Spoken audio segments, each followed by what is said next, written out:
بسم اللہ housing society Lahore کا ایک بہت ہی خوبصورت پروجیکٹ، صاف ستھری گلیاں، نئے گھر، سیکیورٹی کیمراز۔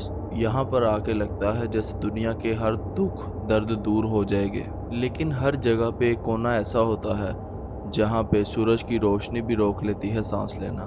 بسم اللہ ہاؤسنگ اسکیم کا ایک گھر حیدر بلاک میں یہ گھر واقع ہے۔ لوگ کہتے ہیں کہ اگر یہ گھر زندہ نہیں ہے تو اس کے اندر سے اتنی عجیب و غریب آوازیں کیوں آتی ہے۔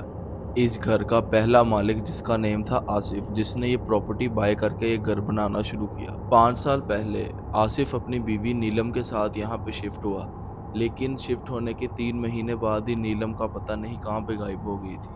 پولیس میں رپورٹ کروائی گئی، لیکن پڑوسیوں کا کہنا تھا کہ رات کو اس گھر سے عجیب و غریب آوازیں آتی ہے، اس طرح کوئی زور زور سے چیخ رہا ہو۔ اس دن کے بعد آصف اس گھر کو چھوڑ کے چلا گیا۔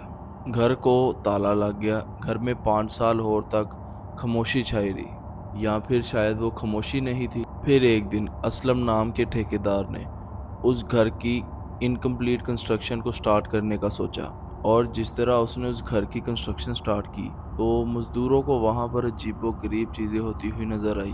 اس گھر کا گراؤنڈ فلور بنا ہوا تھا۔ سیکنڈ سٹوری پر جب مزدور کام کر رہے تھے، وہ کہہ رہے تھے کہ انہیں نیچے سے اس طرح کی آوازیں آتی تھی کہ نیچے بھی کوئی ہم سے ڈبل کام کر رہا ہو، لیکن جب وہ نیچے جاتے تو نیچے کوئی بھی نہیں تھا ہوتا۔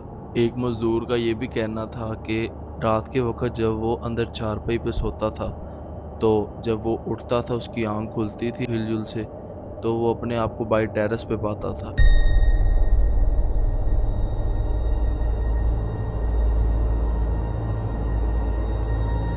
مزدوروں نے جیسے تیسے کر کے اپنا کام کمپلیٹ کیا۔ اس کے بعد اب باری تھی الیکٹریشین کی۔ الیکٹریشین اپنا سارا کام ایک دن میں اس نے اپنا سارا کام ختم کیا۔ رات کے 10 بج رہے تھے، 10 سوا 10 کا ٹائم ہو رہا تھا، اور اس شخص کا کہنا تھا کہ لائٹیں خود بخود بند ہو رہی تھی اور جل رہی تھی، لیکن جب اس نے باہر جا کے دیکھا تو کوئی تکنیکی خرابی نہیں تھی۔ لیکن اس کے بعد اس الیکٹریشین کو محسوس ہوا کہ اس کے ساتھ ہی کمرے کا دروازہ کوئی زور زور سے کھٹکھٹا رہا ہے، لیکن جب وہ وہاں پہ گیا، وہاں پہ اس نے کسی کو بھی نہیں دیکھا۔ اس نے اپنی ٹارچ کی لائٹ آن کی، اور جب اس نے ٹارچ ڈالی کمرے میں تو اسے وہاں پہ اس وقت سوائے دور کے کچھ بھی نظر نہیں آیا۔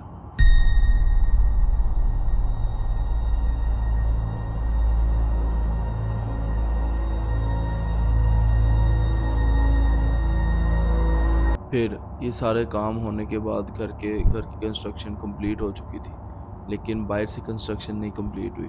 اس کے بعد پھر وہ مکان کرائے پہ دے دیا گیا۔ اس بار مکان عثمان نامی شخص نے لیا تھا، جو کہ اپنی فیملی کے ساتھ وہاں پہ شفٹ ہوا تھا۔ شروع کے دن سب کچھ نارمل تھا۔ بچے لون میں کھیل رہے تھے، شازیہ گھر کو سجانے میں مصروف تھی، لیکن اس کے چھوٹے بیٹے احمد نے بتایا کہ امی لون میں کوئی آنٹی کھڑی ہوئی تھی۔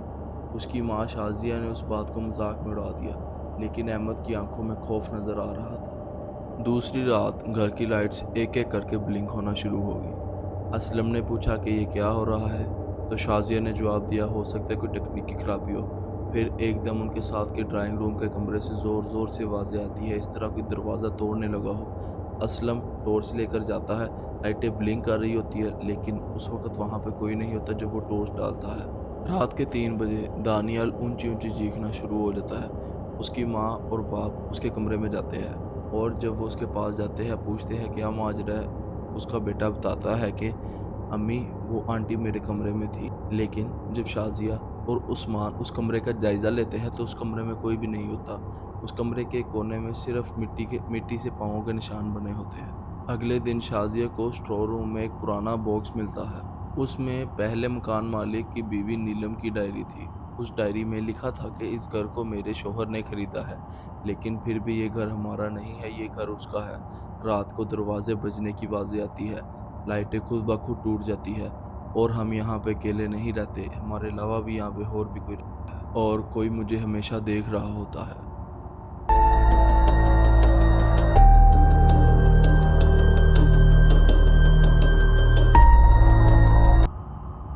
آخری پیج پر ایک لفظ لکھا ہوا تھا، اس گھر میں رہنے کی غلطی مت کرنا۔ اب اس گھر میں جو چیز تھی اس کا اثر شازیہ پر ہونا شروع ہو گیا تھا۔ شازیہ رات کے وقت کھڑکی کی طرف ہوا میں دیکھ کر باتیں کرنا شروع کر دیتی تھی کہ بیٹے احمد نے اپنے باپ کو بتایا کہ